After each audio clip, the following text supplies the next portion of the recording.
আসসালামু আলাইকুম ওয়া ৰাহমাতুল্লাহি ওয়া বাৰাকাতুহু।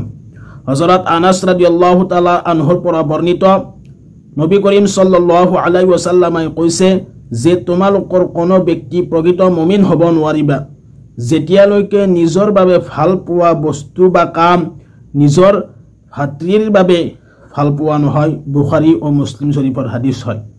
হযৰত আনাস ৰাদিয়াল্লাহু তাআলা আনহুৰ পৰা বৰ্ণিত আছে যে নবী কৰিম সাল্লাল্লাহু আলাইহি ওয়াসাল্লামে ইৰশাদ কৰিছে তোমালোকৰ কোনো ব্যক্তি প্ৰকৃত মুমিন হ'ব নোৱাৰিবা যেতিয়ালৈকে নিজৰ বাবে ভাল পোৱা বস্তু বা কাম নিজৰ ভাতৃৰ বাবে ভাল পোৱা নহয়।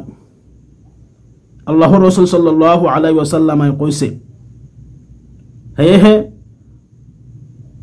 কাৰোবাক যদি আপোনালোকে সহায় কৰে সহযোগিতা কৰে তেনেহলে নিজৰ বাবে যিটো বস্তু পছন্দ কৰে সেই বস্তুটো তেওঁলোকক সহায় কৰিব। আমাৰ সমাজত দেখা যায় নিজে বহুত দামী দামী বস্তু পিন্ধে কিন্তু ওচৰ চুবুৰীয়া যিবিলাক দুখীয়া গৰীব মিসকিন আছে তেওঁলোকক কম দামী বস্তু দান কৰে।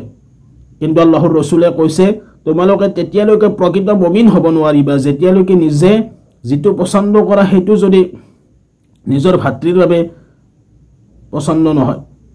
আমাৰ সমাজত বহুতক দেখিছো আমি নিজে বহুত দামী দামী কাপোৰ পিন্ধে নিজে বহুত ভাল বস্তু খায় কিন্তু ওচৰ চুবুৰীয়াক একেবাৰে নিম্ন পৰিমাণৰ বস্তু দান কৰে একেবাৰে নিম্ন বস্তু খাদ্য দান কৰে।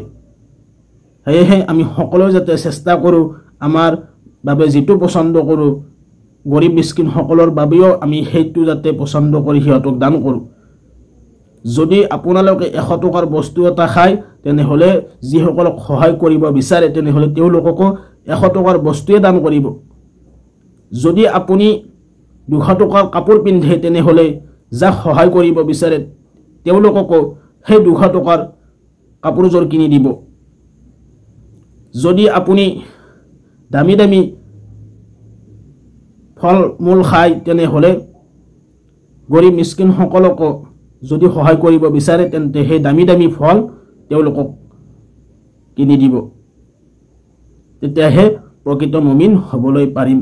আমি সকলোৱে যাতে এই হাদিসৰ ওপৰত আমল কৰাৰ চেষ্টা কৰোঁ আৰু আল্লাহ পাকে আমালোকক সকলোকে হুজুৰ পাক সাল্লাল্লাহু আলাইহি ওয়াসাল্লামৰ সুন্নাত মোতাবিক চলাৰ তৌফিক দান কৰক আমিন। হযৰত আবু হুৰায়ৰা ৰাদিয়াল্লাহু তাআলা আনহুৰ পৰা বৰ্ণিত ৰাসূলুল্লাহ সাল্লাল্লাহু আলাইহি ওয়াসাল্লামে ইৰশাদ কৰিছে যে যিজন ব্যক্তিৰ অশান্তিৰ পৰা নিজৰ প্ৰতিবেশী নিৰাপদ নহয় তেওঁ বেহেশতত বা জান্নাতত প্ৰৱেশ কৰিব নোৱাৰে। মুসলিম শৰীফৰ হাদিস।